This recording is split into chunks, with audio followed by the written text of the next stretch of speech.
Welcome, beautiful mamas. I am your host, Shay Harrison. This podcast is a place for Springfield and local surrounding area mamas to share their stories about life, motherhood, and everything in between, completely judgment-free. I am so excited to be able to share these stories with you and give women an opportunity to be heard. So if you're ready to laugh, open your mind, and be part of a supportive sharing community, let's crack on.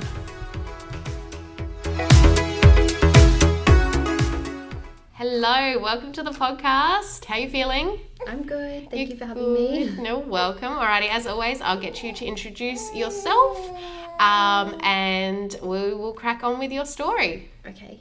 So my name's Ash. I've just turned 30. And Happy birthday. Thank you. Dirty 30s.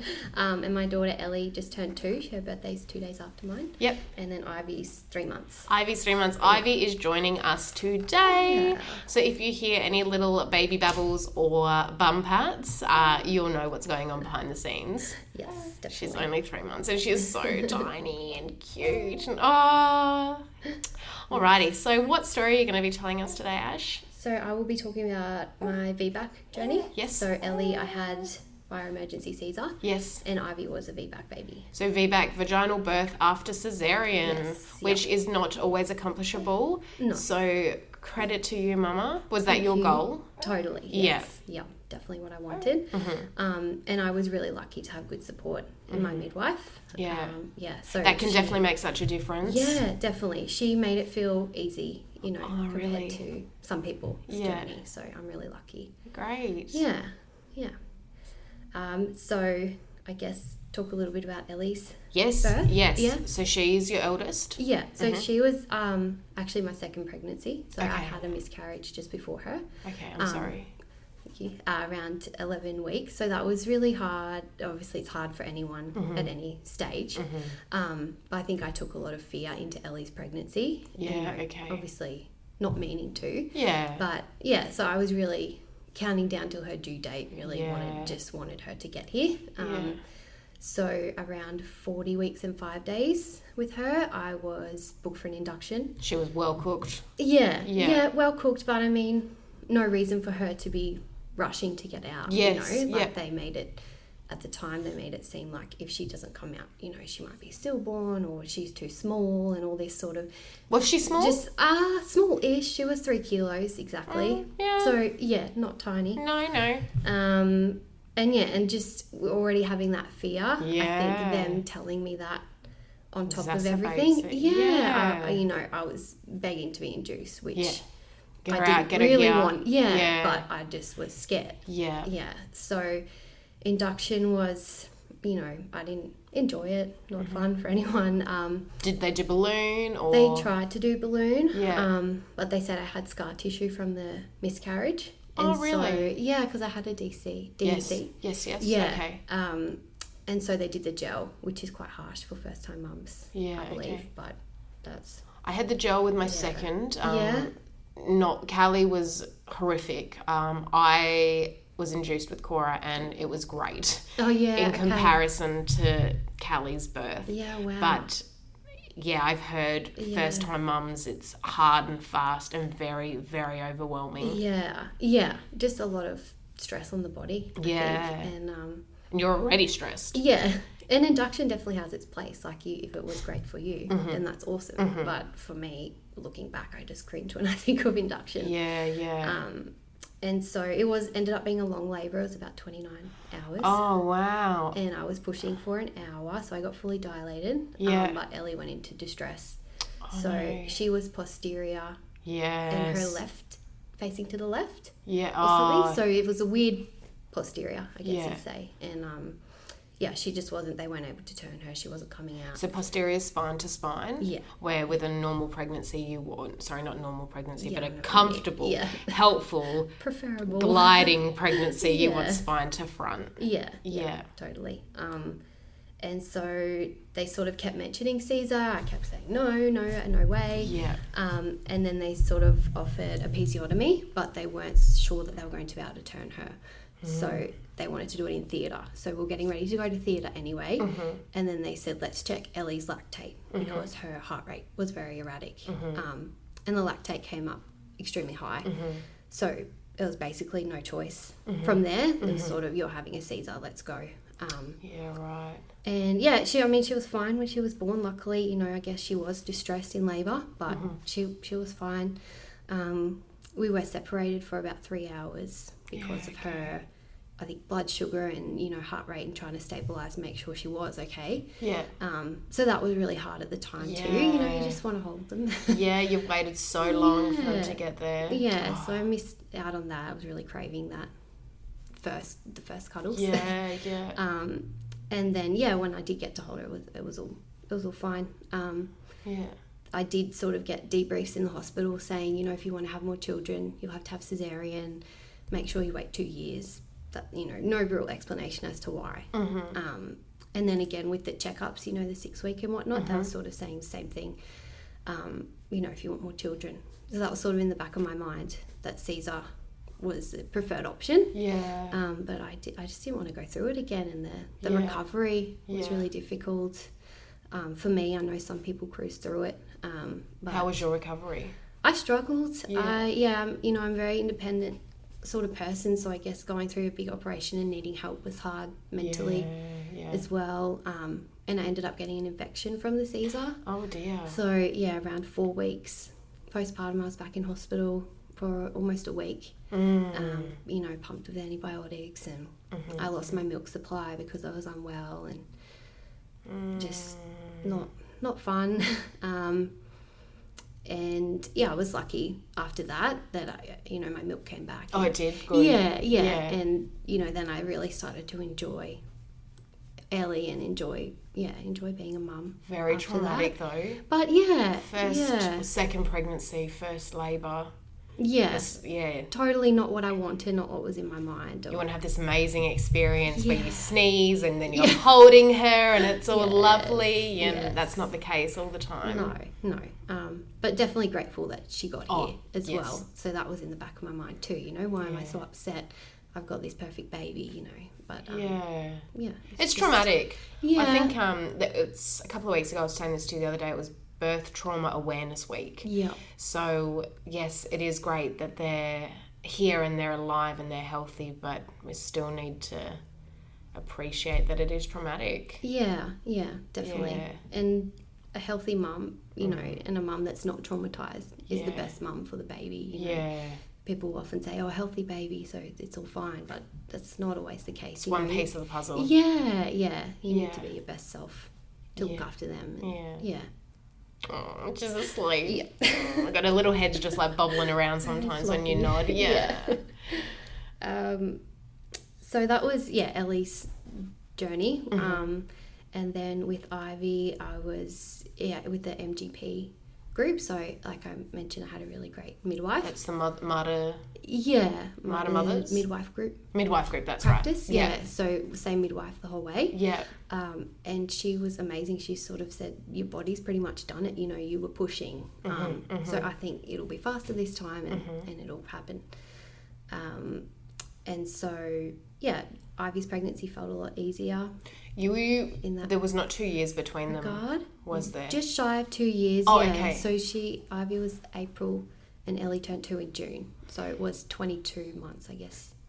But that includes your pregnancy. And So you weren't 2 years after being pregnant. No. And your midwife said that was fine, obviously. Yeah. I think they even say 18 months is doable. Yeah. Okay. Yeah. So. Yeah, that was really good. Good gap. I just thought I was under the impression that it was 2 years from the birth date of the cesarean to 2 years before you can even start trying again. Yes. I did sort of get that advice too. It was mixed opinions. Okay. But obviously that's not what has happened for you. No. Oh, great. And definitely other stories, just from other podcasts, not that I know these people, but I've heard them saying, you know, a shorter birth interval, they've been able to have a VBAC as well. So that was really encouraging to hear other people had done it as well. So your eldest was how old when you fell pregnant? Should have been just over 1. Yeah, okay. Yeah. And she was sort of sleeping through and started to feel easy. It was like, let's try and have another one. So make it all crazy again. Yeah. But no, Ivy's been amazing. Yeah, great. Yeah. So she was 2. She was 2 when she was born. How did you find that the pregnancy the second time with having an 18-month-year-old? Yeah, it was hard. Yeah. Just the morning sickness or yeah. all day sickness.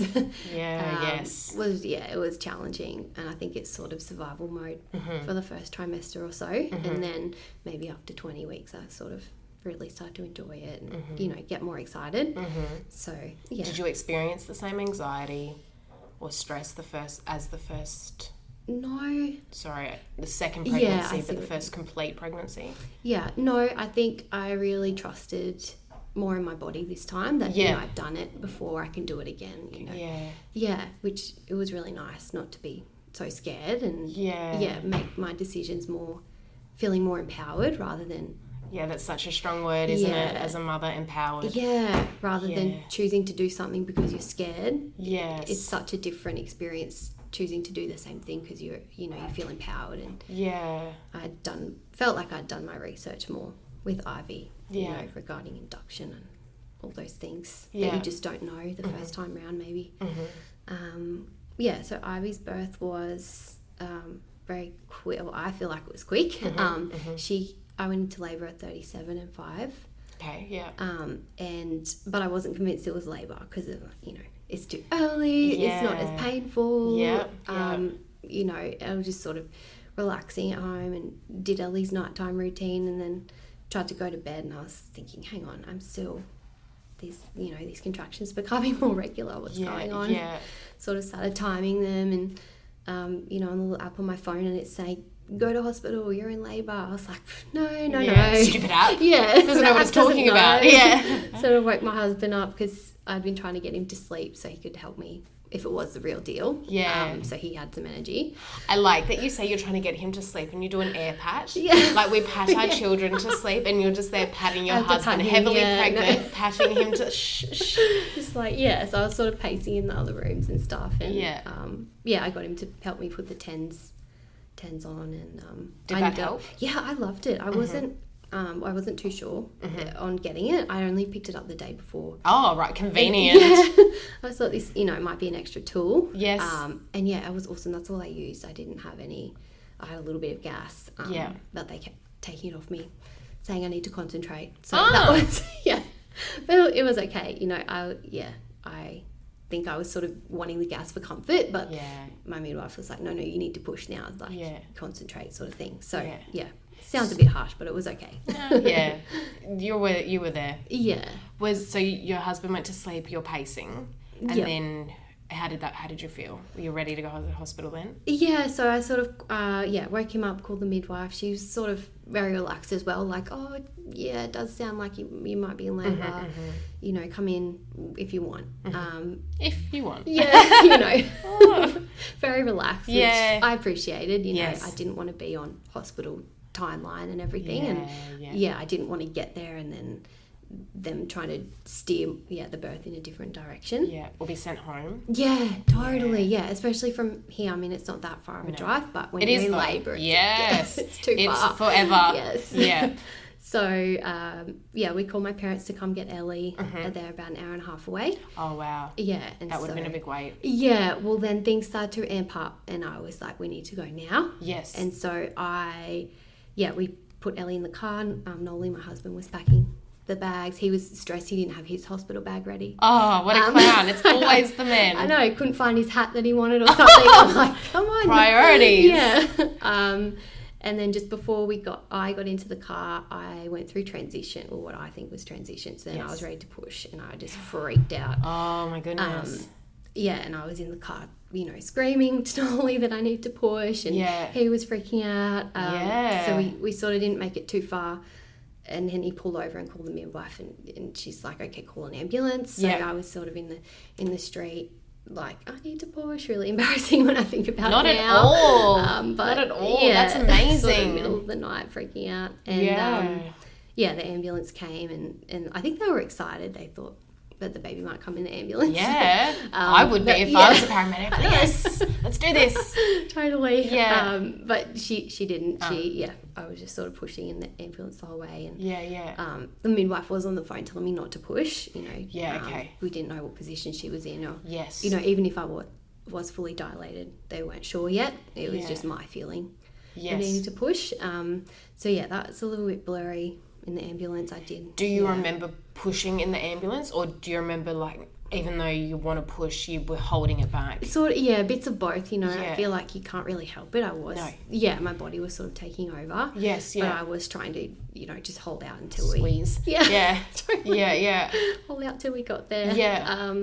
And they're sort of asking me questions like, oh, can we give you the shot for the placenta? And, like, you know, talking as if I'd already had her. I was like, just get me to the hospital. Asking me these things.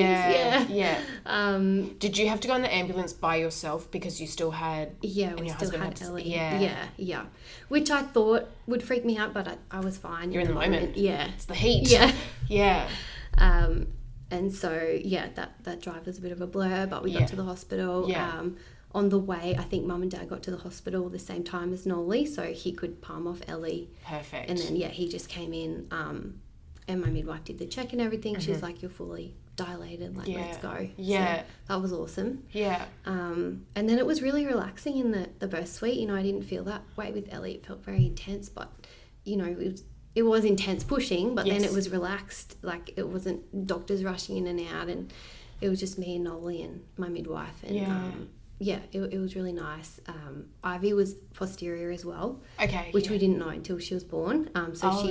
She took a while to come out. I think it was about an hour and a half in the hospital of pushing, and then she finally came out, and it was amazing. That's awesome. Yeah. So I want to cover off a little bit more about the actual VBAC process. Mm-hmm. So obviously you've gone to the hospital and your midwife is there, and they've done an examination to tell you you're 10 centimetres dilated, and you're obviously not going to remember all of it because we all know what birthing is like. Yeah. But was there any concern from you or from your midwife about the fact that it was VBAC, or did you have to do anything to prepare yourself for pushing?